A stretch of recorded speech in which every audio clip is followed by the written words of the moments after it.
Good afternoon, governors. Republicans have dragged you in today for questioning because they say your immigration policies are dangerous for American citizens. So I want to ask each of you some questions about recent events affecting U.S. citizens. Governor Pritzker, was it your administration or was it the Trump administration that arrested a 10-year-old U.S. citizen recovering from brain cancer and sent her to Mexico? It was the Trump administration, sir. Correct. That was the Trump administration. Governor Walz, was it your administration or was it the Trump administration that jailed an American for days, alleging he was in the country illegally, despite him being a U.S. citizen? I believe that was the Trump administration. That's correct. That was the Trump administration. Governor Hochul, was it your administration or was it the Trump administration that arrested a totally innocent U.S. citizen, pregnant woman, who wound up in the hospital after her detention? Those horrific situations are all the results of the Trump administration's over-enforcement of our laws. That was just this week, and that's correct. That was right. the Trump administration. Let me be clear. Democratic governors who are trying to protect the rights of all of us are not the real danger that we face. Donald Trump's reckless immigration policies are what is putting us at risk, U.S. citizens included.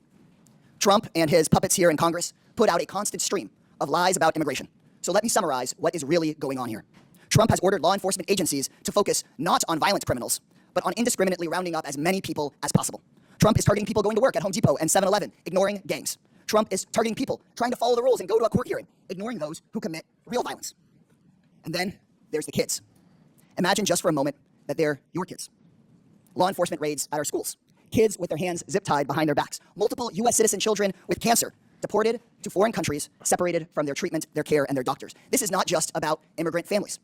Donald Trump is undermining the rights that protect all of us, no matter who we are and where we come from. People are being arrested without ever having been accused of a crime, held for days without contact with their families or their lawyers, people being deported in violation of judicial orders. Trump also is going after anyone who dares try to put up guardrails against this, arresting judges, arresting mayors, arresting members of Congress and union leaders. This is not law. This is not order. This is chaos, and it's dangerous for all of us. Around the country right now, people are peacefully protesting to show the world the awful things the Trump administration is doing, tearing families and communities apart, ignoring the rule of law, making us all less safe. And please know, if you're one of those peaceful demonstrators, I hear you. I see you. I have your back. So many of you are suffering because someone you love is terrified or has been unjustly taken away from you by this administration.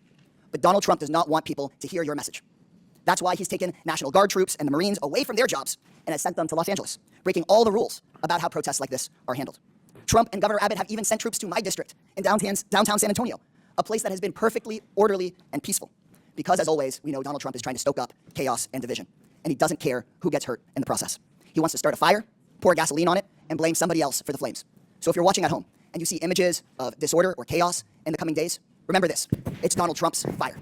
It's him who lit the fire, and he does not care if the rest of us get burned. I yield back.